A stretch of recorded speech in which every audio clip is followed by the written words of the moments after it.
Assalamualaikum warahmatullahi wabarakatuh. Alhamdulillahilladzi ja'al kalama lil kitabah wal kitabah lil qiraah wal qiraah lil ma'rifah wal ma'rifah lil ibadah wal ibadah lillahi ta'ala. Dewan juri yang terhormat, pertama-tama marilah kita panjatkan puja dan puji syukur atas kehadiran the King of the King, the Lord of the world, and the Creator of everything in this universe is Allah Subhanahu wa Ta'ala. Biqaulina alhamdulillahirabbil alamin. Tak lupa salawat serta salam selalu tercurahkan kepada baginda Agung Muhammad Sallallahu Alaihi Wasallam yang kita nanti-nantikan syafaatnya di yaumil akhir nanti. Pada kesempatan kali ini, izinkan saya membawakan tausiah yang berjudul Kepemimpinan Islam. Seperti dalam Quran Surat As-Sajdah ayat 24. A'udzubillahi minasyaitonirrajim. Bismillahirrahmanirrahim. Wa ja'alna minhum a'immatan yahduna bi amrina lamma sabaru wa kanu bi ayatina yuqinun. Yang artinya, kami jadikan di antara kalian pemimpin yang memberikan petunjuk dengan perintah kami ketika mereka sabar, dan mereka adalah orang-orang yang meyakini ayat-ayat kami. Islam adalah agama yang sempurna. Di antara kesempurnaannya ialah mengatur berbagai aspek kehidupan, baik yang berhubungan dengan Allah Subhanahu wa Ta'ala, hablum minallah, maupun yang berhubungan dengan manusia, hablum minannas. Termasuk di antaranya ialah mengatur kepemimpinan dalam pemerintahan.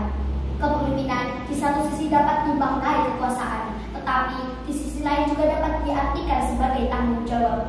Ketika kepemimpinan dimaknai sebagai kekuasaan, Allah Subhanahu wa Ta'ala mengingatkan kepada kita bahwa kepemimpinan hanyalah milik Allah Subhanahu wa Ta'ala. Allah yang memberikan kekuasaan kepada siapa yang dikehendakinya, Allah pula yang mencabut kekuasaan dari siapa yang dikehendakinya. Kepemimpinan bukanlah suatu keistimewaan, tetapi tanggung jawab. Ia bukan fasilitas, tetapi pengorbanan. Ia juga bukan leha-leha, tetapi kerja keras. Ia juga bukan kesewenang-wenangan bertindak, tetapi kesewenangan melayani. Selanjutnya, kepemimpinan adalah keteladanan berbuat dan kepeloporan bertindak. Substansi kepemimpinan dalam perspektif Islam merupakan sebuah amanat yang harus diberikan kepada orang yang benar-benar ahli dan memiliki tanggung jawab yang jelas dan benar, serta adil, jujur, dan bermoral baik. Inilah beberapa kriteria yang Islam tawarkan untuk memilih seorang pemimpin yang baik, yang pada hakikatnya dapat membawa masyarakatnya kehidupan yang lebih baik, harmonis, dinamis, makmur, sejahtera, dan tentram.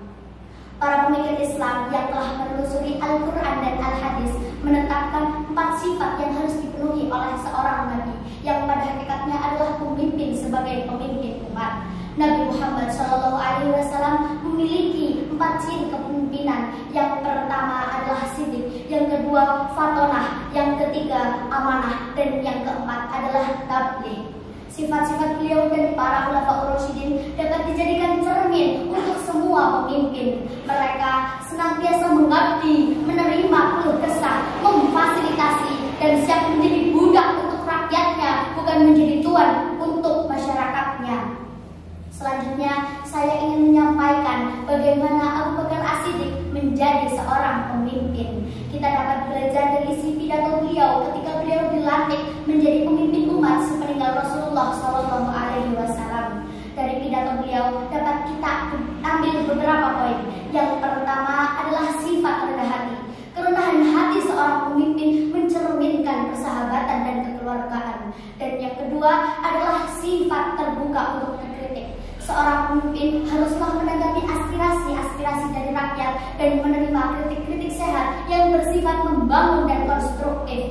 Yang ketiga adalah sifat amanah dan jujur. Kejujuran yang dimiliki oleh seorang pemimpin merupakan simpati dari rakyat terhadapnya yang membuahkan kepercayaan dari seluruh amanat yang telah diamanahkan.